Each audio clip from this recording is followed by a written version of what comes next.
Biasa kita cuma bisa mak depes. Tapi benar banget. Makanya nggak salah kan? Iya benar banget. Seorang ibu adalah pembohong terbaik di dunia. Sira Podcast bongkar tons. Jadi nih, kalau boleh tahu Mbak tuh, jujur ya. Sekarang umurnya berapa Mbak tuh? Wah, harus jujur. Jujur dong. Jujur aja. Jujur. Menjelang 42. Menjelang 42. Oke, masih muda ya. Muda banget. Muda di kaumnya. Oke, jadi di umur yang sudah mencapai kepala 4 lah kita bilang ya. Ada nggak sih cita-cita dan harapan Mbak Utu ke depannya yang belum tercapai? Oh, banyak yang belum tercapai. Yang paling ingin dicapai dalam waktu dekat? Yang paling ingin dicapai dalam waktu dekat, hal-hal pribadi. Oke, pribadi. Yang serba labelnya pribadi gitu loh. Oke, itu pribadi. Kalau yang umum nih, yang pribadi saya mah tahu. Netizen mah juga tahu, nggak usah dikasih tahu juga mereka tahu gitu. Yang di depan saya ini juga tahu. Oke. Kalau yang umum, ya punya rumah sendiri. Punya rumah sendiri, oke. Terus? Punya mobil sendiri, yang serba sendiri. Oke. Ini mohon maaf dulu nih waktu. Berarti kalau yang tempat tinggal sekarang? Orang tua saya. Orang tua Mas ya. Tapi pengen membuktikan ya, masih pengen membuktikan. Jadi bisa untuk. Oke, keren banget. Walaupun di rumah sendiri kan orang tuanya juga punya rumah lain, tapi kan pingin yang memang punya sendiri. Dari hasil jerih payah sendiri ya itu. Tapi sebenarnya sekarang kan udah tinggalnya emang nggak satu sama orang tua kan? Enggak. Di rumah itu emang sama anak-anak aja kan? Iya, sama kakek satu. Oh, sama kakek. Oke, tetap. Kalau orang Bali biasanya gitu ya. Saya lihat banyak banget dalam artian si orang tua tinggal, habis itu anaknya dikasih rumah, tapi di rumah itu juga justru kakek neneknya diajak di sana. Banyak banget kan? Yang kayak gitu. Saya nggak tahu nih, apakah emang sindrom di Bali kayak gitu atau hanya kebetulan, kita nggak tahu juga. Tapi overall emang banyak yang saya lihat mengalami hal itu. Jadi mereka ketika berkeluarga, anak-anaknya ini mereka ajak kakek neneknya untuk bareng di sana. Iya, kan tanggung jawab seorang anak. Oh, tanggung jawab, bener banget itu. Seorang cucu dong ya dia, tanggung jawab seorang cucu sekarang kan. Tahu ibu bapaknya masih strong, ya udah saya ajak nenek kakek saya gitu mungkin. Enggak, kebetulan hanya ibu saja ada satu, ayah saya udah meninggal, jadi kita juga ada kakek lagi satu aja. Dan kakeknya emang umurnya panjang banget karena mantan pesilat zaman bahula gitu. Oke, pesilat. Jadi fisiknya bagus banget. Oke, keren banget. Cuman agak budek dikit gitu. Itu wajar, udah tua. Udah tua banget. Udah tua, wajar. Umur berapa kalau boleh tahu? Kakek ada 92. Wow, udah 92. Wow, hampir 100. Keren banget. Tapi masih sehat ya? Sehat sih. Oke, mantap, keren banget waktu. Oke, jadi itu cita-cita yang berarti yang pengen waktu harapkan, berarti lebih ke punya aset pribadi dari hasil jerih payah sendiri ya. Oke, keren banget. Nah, ini kalau boleh tahu selama 42 tahun waktu hidup, apa sih prinsip-prinsip dan nilai-nilai hidup yang selalu waktu pegang untuk menghadapi apapun kondisinya? Oh, apapun kondisinya. Ajaran orang tuaku itu yang pertama saya emang jujur. Oke, pertama jujur, lalu bisa menerima. Arti kata ikhlas ya. Iya, ikhlas. Kadang emang ikhlas itu diucapin gampang. Bener. Tapi dipraktekinnya sulit. Iya, susah banget. Sekarang contohnya, mau tuh jelek banget itu. Ya saya ikhlas, orang mati brengsek kok. Tapi benar ya, ikhlas itu emang kita agak susah. Tapi menurut Mbok tuh ilmu-ilmu dan prinsip-prinsip yang Mbok tuh jalankan itu sampai sekarang berfungsi dengan baik nggak? Berfungsi dengan baik. Oke, jika tidak berfungsi, kita nggak akan bisa menjadi seperti yang sekarang. Oke, benar banget. Berarti lebih ke apa ya tadi namanya? Kalau Mbok tuh punya prinsip, berarti lebih ke jadi orang yang lebih ikhlas, kemudian jujur. Wow. Jujur tuh banyak hal loh. Kita berteman aja juga harus jujur. Iya, benar banget. Tapi nggak ada modusnya lah berteman. Oke, benar. Berarti kalau misalnya kita berbicara masalah jujur nih, tapi kalau kita menjadi orang yang pernah berbohong tapi untuk kebaikan, menurut Bobo itu bagus atau enggak? Tergantung situasinya. Seorang ibu adalah pembohong terbaik di dunia. Jadi kami terbiasa berbohong untuk kebaikan. Oh gitu. Ya kan? Berarti ibu nggak makan tapi makanannya sedikit, biar anaknya makan, kita pasti bilang ibu mamam udah kenyang, kita kasih anak bener kita. Banget ya. Itu kadang kita nggak tahu ya sebagai anak ya. Iya. Nah itu buat teman-teman semua anaknya kan nggak tahu ibunya udah makan atau kita belum, berpikir dapat uang ibu di kita mana. udah makan. Biasanya kita cuma bisa mak depes tapi benar banget makanya nggak salah kan. Iya benar banget. Seorang ibu adalah pembohong terbaik di dunia. Tapi itu yang namanya berbohong buat kebaikan ya. Tapi kita sebenarnya makanya kita bilang maksudnya jujur dalam konteks apa, bohong dalam konteks apa. Oke, benar banget. Tapi ini buat teman-teman Cira Bali semua nih. Jadi buat kalian nih di kondisi sekarang mungkin kalian bakal lupa kayak nilai-nilai yang sebenarnya prinsip-prinsip dasar ya waktu ya. Jadi menghargai orang tua. Mungkin kalian sekarang berpikir nggak pernah dikasih uang jajan sama ibu sama bapak ya. Karena kondisi seperti ini sebenarnya kalian harus paham ya. Jadi kalian masih bisa ditanggung untuk makan dan hidup aja itu sebenarnya masih sangat beruntung teman-teman. Jadi kalian nggak pernah tahu di luaran sana gimana susahnya orang tua kita mencarikan kita biaya untuk makan, untuk sekolah, walaupun untuk bertahan hidup saja sendiri. Nah benar banget di kondisi seperti sekarang. Maka kita ngajarin buat teman-teman semua, marilah kita angkat sekarang budaya untuk menghargai orang tua kita. Jadi kalau kita bisa menghargai orang tua, mulailah kita terpikir akan atau termindset gimana menghargai orang tua itu adalah sesuatu yang keren gitu. Nah itu kan karena orang zaman sekarang gitu ya, kalau udah ngomongin masalah keren mereka pasti jalanin. Tapi kalau ngomongin masalah baik bisa aja mereka belum tentu jalanin. Tapi kalau udah dibilang keren mereka jalanin. Nah gimana sekarang? Berarti itu hebatnya kata keren loh. Iya. Ketimbang kata baik. Iya benar ya, sekarang baik karena itu keren bisa dipakai di mana saja. Benar. Tapi kalau baik menurutku belum tentu baik menurutmu. Beda kan juga. Benar banget. Ya juga sih ya. Kalau menurut tuh saya baik nggak? Lagi tanda konteks. Oke, kita lanjut dulu. Oke, ya tadi itu adalah nilai-nilai moral yang kita angkat dari seorang Putu Nurhayati ya. Nah, kalian kalau teman-teman Arya Angon di sini kan lebih kenalnya berarti waktu di luar sebagai guru adalah sebagai tokoh wanita yang menurut saya sih satu-satunya yang paling semangat atau punya kreativitas untuk membesarkan budaya layang-layang di kaum wanita khususnya di Bali. Oke.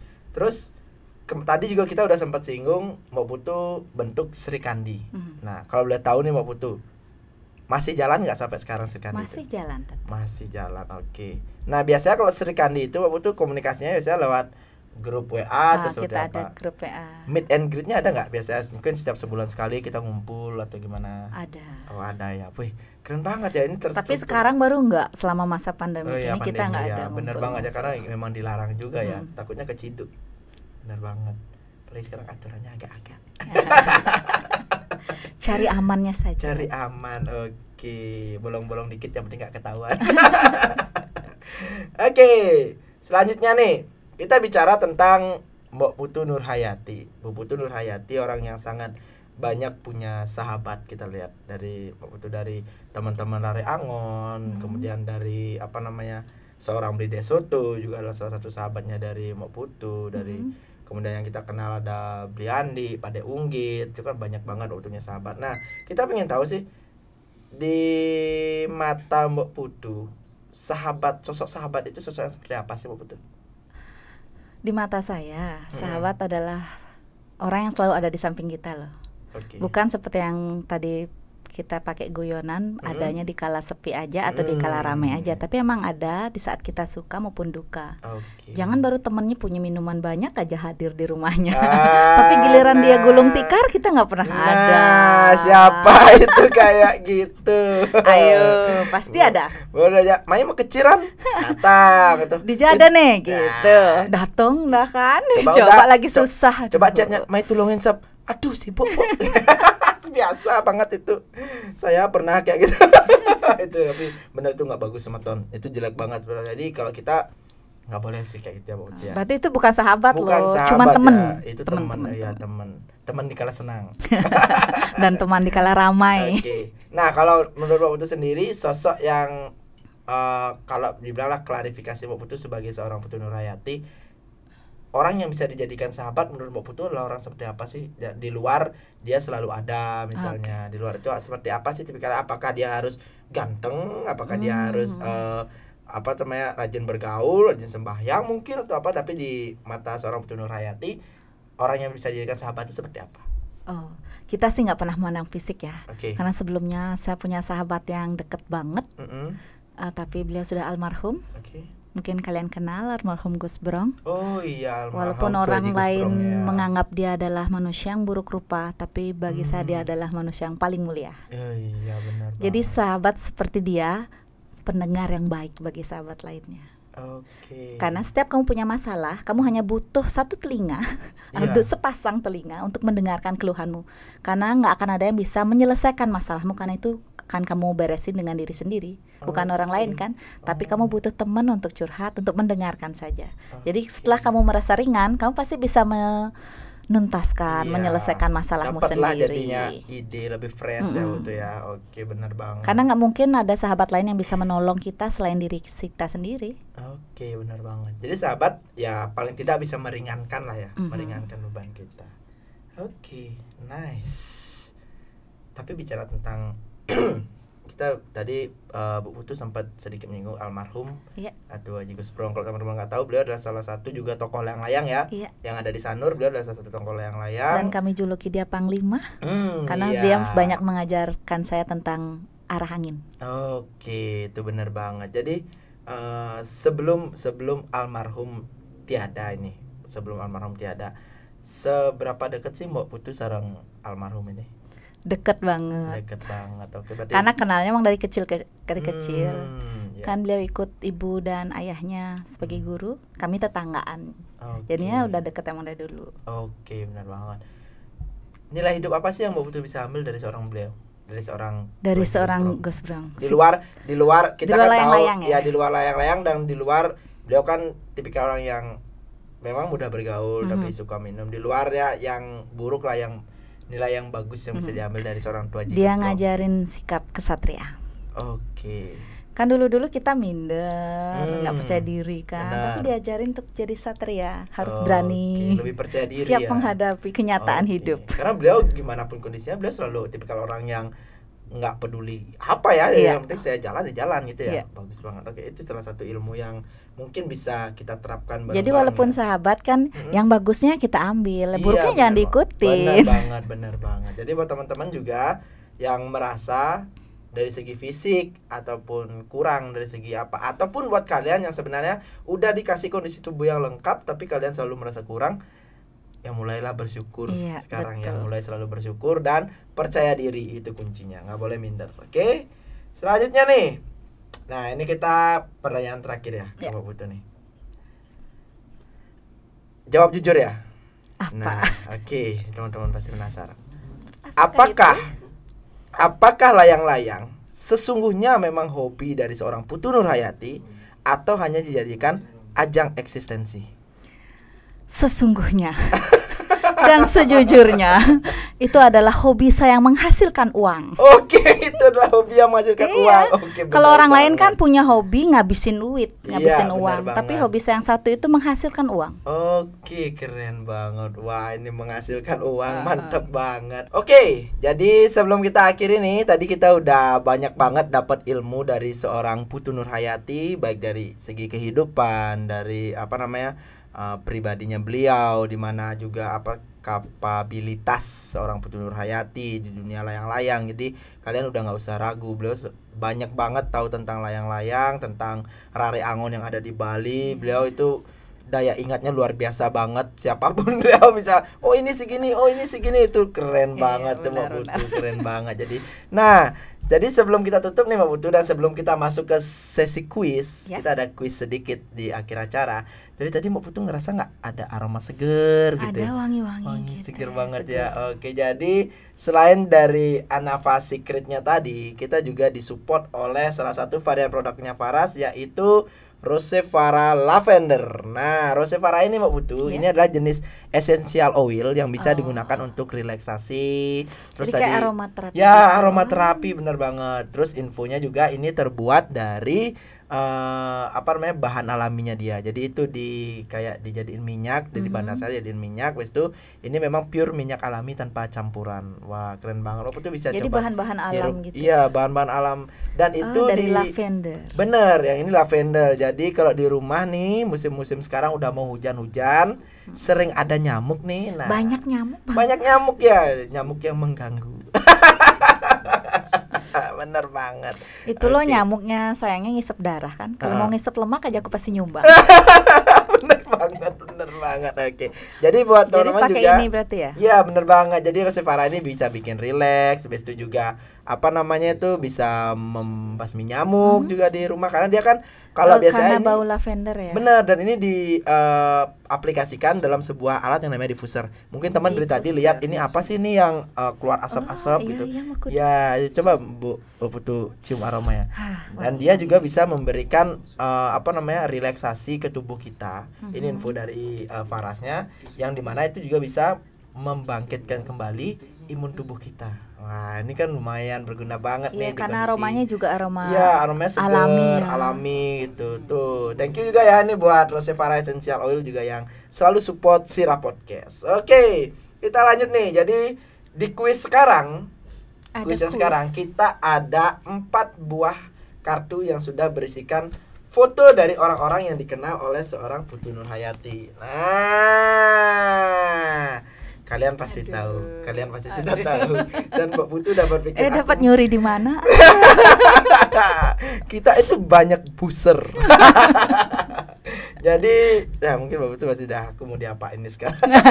Jadi ini kita ada 4 foto Mbak Putu. Nah, jadi masing-masing foto ini pasti Mbak Putu udah kenal orang-orangnya di sini. Nah, ini permainannya adalah kita bakal ngasih pertanyaan ke Mbak Putu. Nah, nanti Mbak Putu jawabannya adalah pilih salah satu dari foto ini untuk dijadikan jawaban. Nah, foto yang udah dipilih nggak bisa dipilih lagi untuk jawabannya selanjutnya. Gitu. Kita ada 4 pertanyaan untuk 4 foto. Jadi 4 foto ini bisa Mbak Putu pegang dulu. Oke, ditunjukkan ke kamera. Ada 4 foto. Iya, 4 foto. Oke, pertanyaan pertama. Orang yang selalu menjadi panutan dari seorang Putu Nurhayati. Panutan. Oke. Iya, panutan, dilihat kan. Oke. Beliau adalah Ibu Sally Mantra. Ya. Kenapa? Kenapa jadi panutan beliau? Kenapa panutan? Karena saya ingin meniru beliau.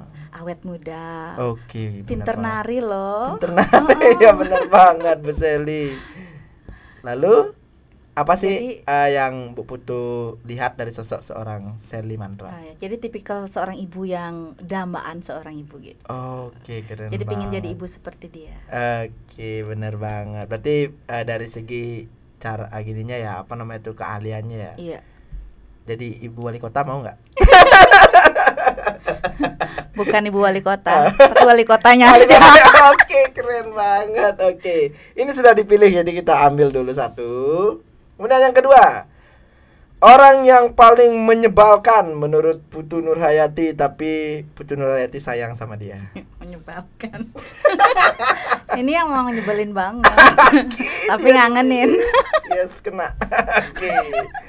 Mungkin cari si tahu dulu. Aduh, dong dia siapa. Perang deh. Si tahu dia siapa, si tahu dulu. Siapa namanya itu? Saya nggak tahu Nama asli atau palsu? Nama asli dan nama famous, nama terkenal.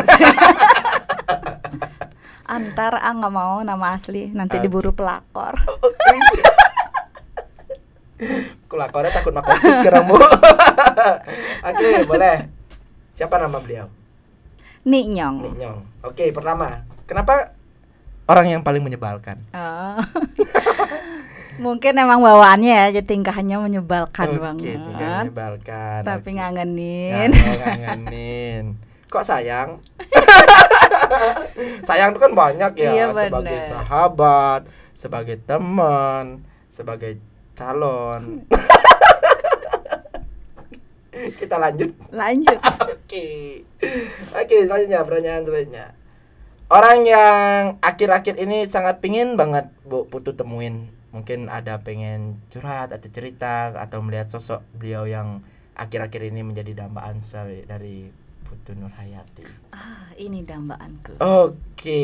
Karena Ibu Nilo Jelantik, setiap tulisannya aku ikuti menginspirasi banget. Oke. Kayaknya nggak usah ngomong, aku udah dia ngewakilin. Oke, tersampaikan ya. Iya. Padahal nggak Jadi, ada curhat sebelumnya ya. Oke, benar banget. Jadi kadang aku pikir kayaknya aku telepati sama beliau. Bener banget. Tapi dari Ibu Nilo Jelantik sendiri, Mak Lo Jelantiknya, apa sih apa namanya fashion beliau yang bisa mau tuh ambil atau mau tuh paling dambakan dari sosok seorang Nilo Jelantik? Yang saya suka di beliau kerja kerasnya luar biasa. Kerja keras, oke.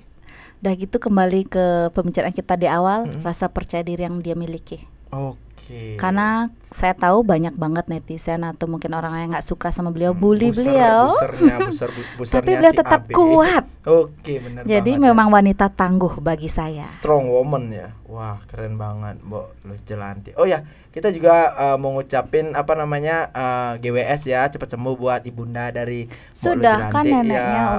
Jadi semoga udah sembuh beliau, semoga cepat pulih ya, aja. cepat pulih dan bisa beraktivitas normal kembali. Halo Mbak Lo Jelantik.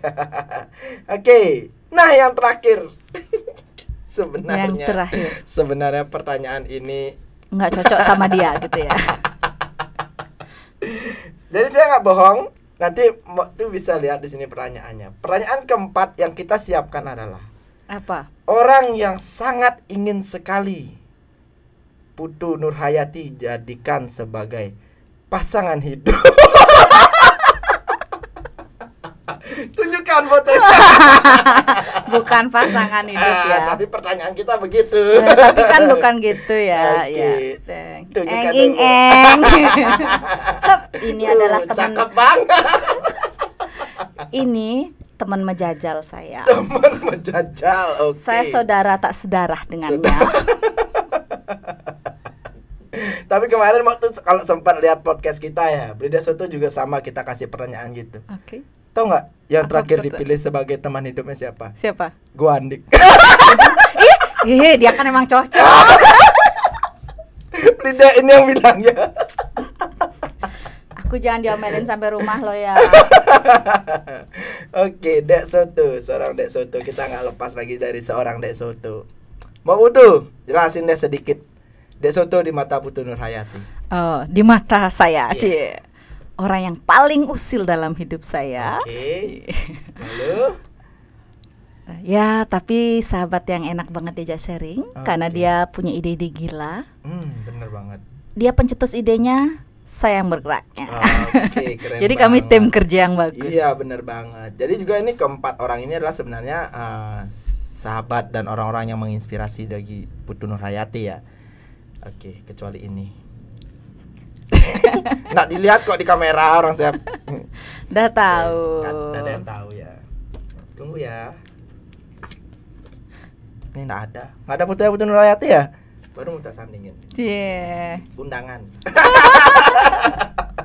Oke, thank you banget nih Mbak Putu, thank you banget ini udah mau datang ke podcast kita di Sira Bali. Terus juga makasih banget udah ngeluangkan waktu. Kita tahu Mbak Putu ini adalah orang yang sangat sibuk ya. Jadi kemarin aja kita undang, ini ntar sampai jam berapa? Saya mau ada schedule lain. Wow, kayak selebriti.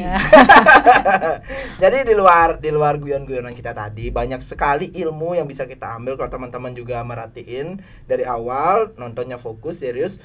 Ini banyak banget ilmu yang bisa teman-teman ambil dan teman-teman terapkan juga di kondisi seperti sekarang. Kemudian juga nanti kita juga bakal infokan. Jadi dari orang-orang yang kemarin dari Brida Soto, kemudian sekarang dari Bu Putu Nurhayati.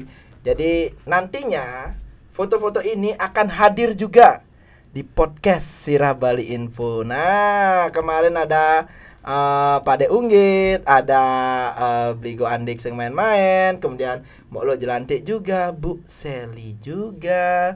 Penasaran bukan? Nanti ada siapa lagi? Makanya pantengin terus Sira Podcast. Oke, nah, oke nih Mbak Putu, sekali lagi kita ngucapin terima kasih banyak. Sama-sama. Oke, tos sekali lagi. Iya, sekarang nggak boleh salaman ya. Nanti dicegat. Beda-beda ya. Oke, nanti dicegat. Oke, biar buat teman-teman kena rahasia nanti. Iya, benar banget, biar nggak dirazia gitu. Karena dengar-dengar sih dalam studio juga ada razia. Tapi kalau kamu nanti kasih aku salam tempel mau kok. Oh iya, kalau salam tempel. Oh iya bener banget. Kita ada salam tempel nanti. Tapi habis Covid. Oke, ini thank you banget Bu Putu udah hadir. Jadi kita untuk salam tempelnya nyusul, cuman kita ada sedikit merchandise. Semoga Bu Putu senang. Ini dari salah satu follower kita di Sira Bali Info. Beliau adalah seorang art painting. Jadi ini untuk seorang Putu Nurhayati. Oke. Terima kasih. Kemarin pasti penasaran kok minta foto saya. Jadi ini adalah ternyata. Iya, bener banget. Dilihatin Pak Putu. Oke. Berubah banget. Jadi lebih imut ya. Enggak, tapi aku kan emang beda-beda. Dunia panggungku beda, dunia lapangan juga beda. Oke. Di rumah juga beda. Terima kasih banyak ya hadiahnya. Oke, ini jadi salah satu dari follower kita Bu Putu yang ya di Sira Bali Info. Jadi beliau juga sempat promote juga di Sira Bali, kita bantu juga, kita beli. Jadi beliau juga adalah salah satu mungkin terdampak dari Covid. Jadi sekarang ada usaha sedikit di rumah dari untuk art painting, kita bantu juga, support juga gitu Mbak Putu. Jadi buat teman-teman yang lain yang mau orang-orang terdekatnya atau yang mau orang yang disukai atau dijadikan panutan, pingin kita bongkar di Sira Bali, jadi kalian langsung aja komen di bawah. Jadi nanti di sana tag atau sertakan nama-nama orang yang ingin kalian masukkan ke podcast Sira Bali Info. Nanti kita akan langsung hubungi orang tersebut. Oke.